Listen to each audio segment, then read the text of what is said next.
我發覺原來好多朋友咧都唔係好識點樣同姐姐去講點樣處理一啲食物嘅，所以今日教大家一啲同處理食物有關嘅單字。融雪 Thaw， 有啲朋友咧亦會用 Defrost。Don't forget to thaw the pork belly in the fridge tonight. 醃 Marinate the chicken wings with cooking wine and soy sauce overnight. 飛水或者出水 Blanch the pork bones before putting them in the soup.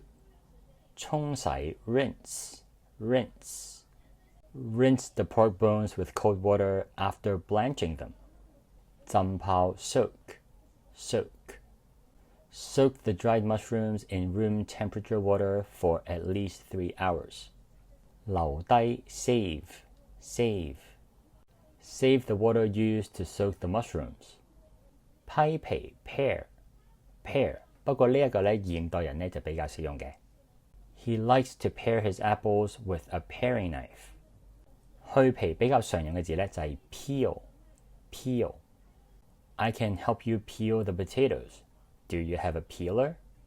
喜歡呢條片記住幫手 like、comment 同埋 share。